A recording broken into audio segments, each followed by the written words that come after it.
2019 greetings, podcast fans. This is Lisa K. Donner, editor-in-chief of LibertyNation.com, and with me today is Scott Cosenza, legal affairs editor, and I am told by some not to say you are Scott D. Cosenza because they think that's a capital D, small e, capital C, which you are not. No, just the standard. So thanks so much for joining us. Scott, I will say, is our lead podcaster, in my humble opinion. He is really good with the genre.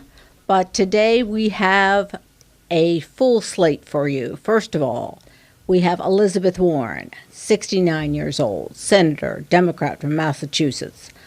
The question is, will she have a fighting chance against Donald J. Trump? Scott.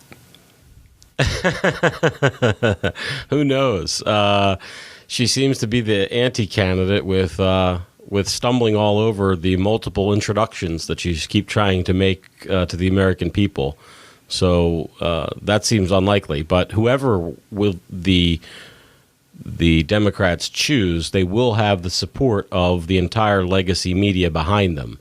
So that's no small thing in terms of the amount of money it would take to buy that ink. I mean, you could say that probably the reason Trump won was because he had all that free ink on the Republican side. So, right, but now he's no longer an anomaly, and they're not going to give him nearly as much coverage as they did. But I'm wondering, what do you think of announcing your candidacy for the President of the United States on New Year's Eve?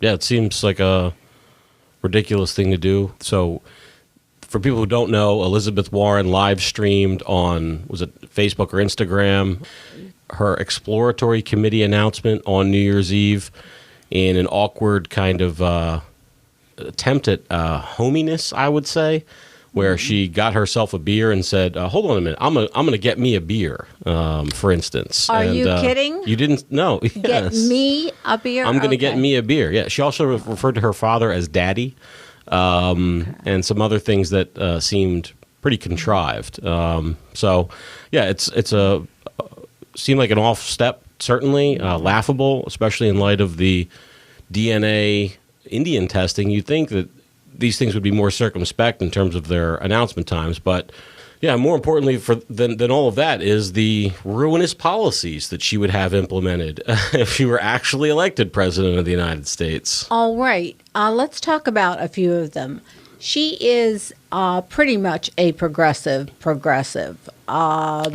Can we just say socialist? I mean, why is that a dirt? I mean, are we not allowed to call people who are socialists? That's fair enough. Yeah, she's a total socialist. She thinks that she has some proposal that she wants to enact whereby large companies that I think 30% of the board seats, I should get this down before I malign it, but I'll just say it's like 30 or 40% of the board seats should go to the workers who have bought 0 shares of the stock and have done nothing other than take the money that they're given in exchange for their labor at a fair exchange, or else they'd go somewhere else. But for Elizabeth Warren, that's not fair. Does she come off as the Bernie in 2020, Scott? Bernie seems to have a little more credibility. I mean, don't forget, Elizabeth Warren was paid $350,000 by Harvard for teaching one class. Bernie's been on the taxpayer dole for forever, but not to that tune. And he just seems to have the credibility, I think, of being in the trenches at least, rather than the Boston Brahmin sort that Ms. Warren makes me think of. All right, to quote one of the great movies of all time, which I always watch on New Year's Eve, like she went to Harvard. Exactly. Is that where she learned how to say, get me a beer? That might have been at Penn, where she also... I think that was the first place that she ginned up her Indian bona fides in order to elevate herself among the competition so that she could be an affirmative action candidate, which is like manna and gold for these Ivy League schools. Do you know if she has ever worked in a job, a job, where she was stroking a check versus just signing the back of one? I don't know the answer to that. I don't think so. And I do know that both of us would be Ivy League professors if we were women of color.